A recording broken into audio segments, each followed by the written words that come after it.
वह भूमि जहाँ देवों ने आकर घोर साधना तप है किया, मोक्ष प्राप्ति कल्याण हेतु युगों युगों से जप है किया। जहाँ हिमालय के सीने से अविरल गंगा बहती है, तपोभूमि की अमर कहानी कल कल ध्वनि में कहती है। इस मिट्टी की सौंधी खुशबू खींच मुझे ले आती है गर्व मुझे इस मिट्टी पर जो देवभूमि कहलाती है, जो देवभूमि कहलाती है। उत्तराखंड की सांस्कृतिक और पौराणिक धरोहरों के क्रम में मैं डॉक्टर ममता कौर आप सबका स्वागत करती हूँ एक और नई वीडियो में। तो आइए अपनी माटी से जुड़ी, अपने आस्था और विश्वास से जुड़े अपने आध्यात्म पथ पर एक और नई वीडियो की शुरुआत करते हैं और चलते हैं रुद्रप्रयाग जनपद के कोटेश्वर महादेव के दर्शनों को।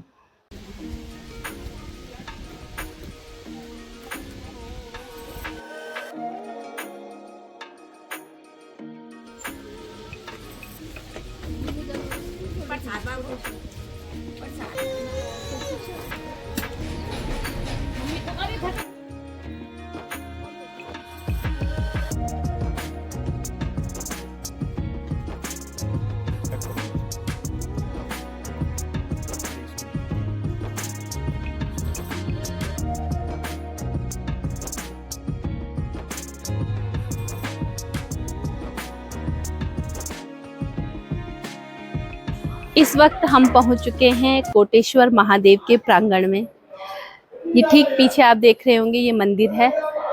मंदिर में जाने से पूर्व हम लोग चलेंगे माँ अलकनंदा के तट पर। अलकनंदा नदी भगवान भोलेनाथ के चरणों को रोज यहाँ पर पखारती हैं। तो अंदर जाने से पूर्व पहले नीचे जाएंगे, नदी में जाएंगे, वहाँ पर माँ अलकनंदा की पूजा करेंगे और फिर वहाँ से वो जल लेकर के जो यहाँ की जो जहाँ पर मूल रूप से कहते हैं कि कोटेश्वर महादेव है, उस गुफा के दर्शन करेंगे। उसके पश्चात जल लेकर के भगवान भोलेनाथ के यहाँ पर जलाभिषेक करेंगे। यहाँ मंदिर में तांबे के लोटे मिल जाते हैं, तो इसलिए घर से भी ये लोटे लाने की ज़रूरत नहीं पड़ती है।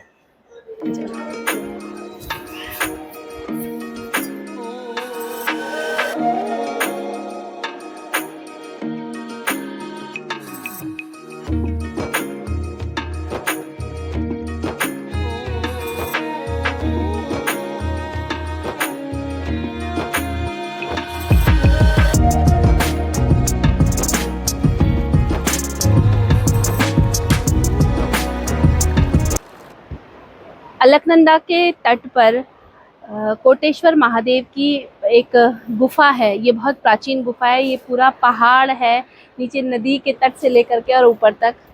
और यहाँ ठीक पीछे आप देख रहे होंगे, वहाँ पर एक गुफा है, उसमें स्वयंभू शिवलिंग वहाँ पर भगवान भोलेनाथ शिवलिंग के रूप में हैं।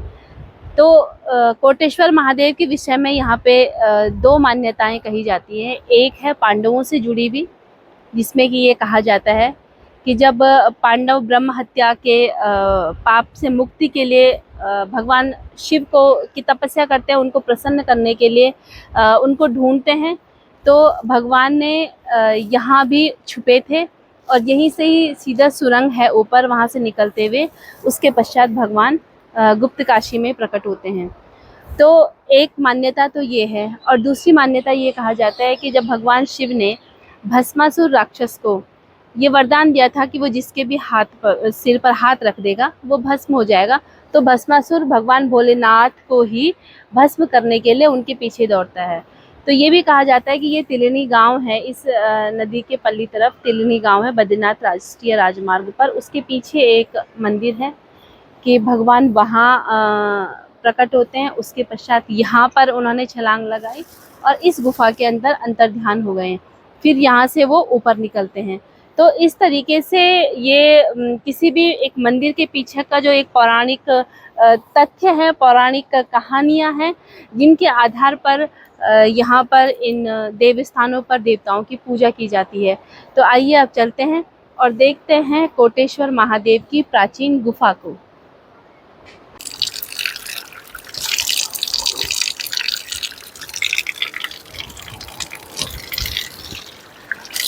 ये जो चट्टानों से पानी का रिसाव होता है और ये पीने योग्य जो जल आ रहा है, ये हमेशा ऐसे ही चट्टानों से, जिसे गढ़वाली में बोलना छोया फुटदान पौड़ों पर, लेकिन इंचे की यखमों को छोया हमेशा बारहमासी छोया चुयू, यहाँ पे 12 महीने पानी आता है।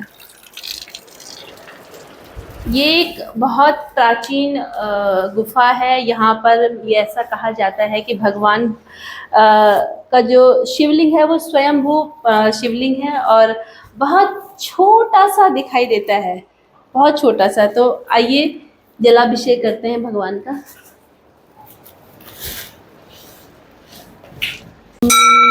नमामि शमीशान निर्वाण रूपम विभुं व्यापकं ब्रह्मवेदस्वरूपं निजं निर्गुणं निर्विकल्पं निरीहं चिराकाशमाकाशवासं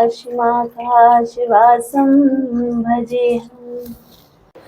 ये यहाँ पर एक मूर्ति पत्थर पर उत्कीर्ण हो रखी है। ऐसा लगता है कि माँ पार्वती ने भगवान गणेश को गोदी में उठा रखा है। तो पूरा शिव परिवार भी यहाँ पर है और जितने भी ये शिवलिंग हैं या ये मूर्तियाँ हैं, ये यहाँ पर प्राकृतिक रूप से उभरी हुई हैं। इस वक्त जो नदी का जो जल स्तर है वो बहुत नीचे है, मतलब जहाँ तक आप देख पाएंगे तो यहाँ से काफ़ी नीचे नदी का जल स्तर है। लेकिन जब बरसात होती है ना, तो ये पूरी सीढ़ियाँ कहीं कहीं देखिए टूटी हुई भी हैं ये सीढ़ियाँ यहाँ पर। तो ये इस गुफा तक नदी का जो जल स्तर रहता है वो पानी यहाँ तक आया हुआ रहता है।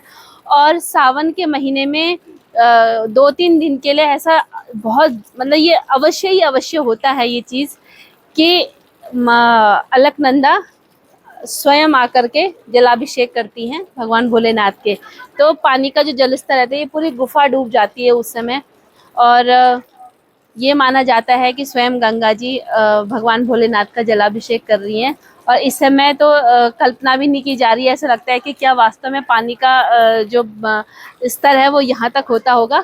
लेकिन क्योंकि हम लोग आते हैं उस टाइम पे सावन के महीने में भी, तो यहाँ भी आना बहुत मुश्किल हो जाता है। गुफा में जल चढ़ाने के बाद जब ऊपर चढ़ते हैं सीढ़ियों से, तो बाएं हाथ की तरफ यहाँ पे शनिदेव मंदिर भी है।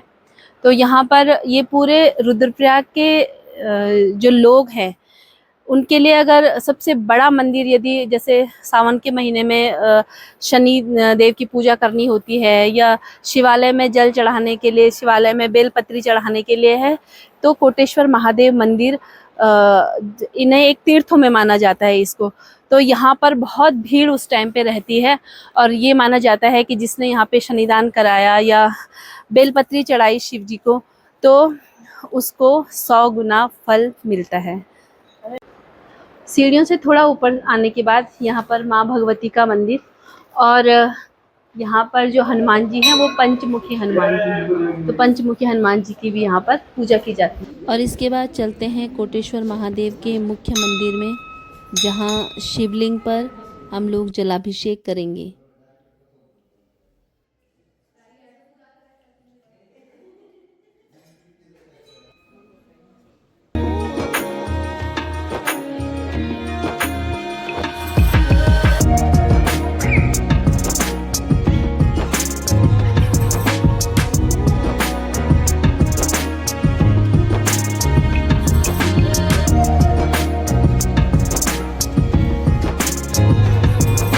रुद्रप्रयाग जिले के भगवान भोलेनाथ के सुप्रसिद्ध तीर्थ कोटेश्वर महादेव आने के लिए रुद्रप्रयाग जो मेन मार्केट है उससे ये महज 5 किलोमीटर के डिस्टेंस पर है। ये दसजूला कांडाई वाली एक लिंक रोड जाती है, एक रोड जाती है नागनाथ पोखरी वाली, और उसी से ही 2-3-4 किलोमीटर पर लिंक सड़क आती है दसजूला कांडाई को। तो ये महज 5 किलोमीटर की डिस्टेंस पर है। तो 4 धाम यात्राओं के लिए केदारनाथ या बद्रीनाथ जब भी आप लोग जाएं तो एक बार इस दिव्य स्थान पर जरूर आएं और देखें कि जब भी भगवान ने इस धरती पर अवतार लिया था तो किस किस तरीके की प्रक्रियाओं से वो गुजरे भी थे, और कई बार राक्षसों से बचने के लिए, कई बार अपने भक्तों की परीक्षा लेने के लिए वो किस तरीके से गुफाओं में भी छुपते थे। तो यहाँ पर आकर के इस चीज़ की भी जानकारी हम लोगों को मिलती है। तो ज़रूर आइएगा आप लोग। और अब करते हैं इस वीडियो को यहीं पर समाप्त, लेते हैं आप सब लोगों से विदा, इस वादे के साथ में कि अपनी आने वाली वीडियो भी अपनी सांस्कृतिक धरोहरों से जुड़ी हुई होगी। आपको ये वीडियो पसंद आया हो तो प्लीज़ इसे लाइक करें, कमेंट्स करें और अपने दोस्तों में ज़्यादा से ज़्यादा शेयर करें। आप सब लोग अपना ध्यान रखिएगा। मिलते हैं एक नई वीडियो में। नमस्कार, धन्यवाद।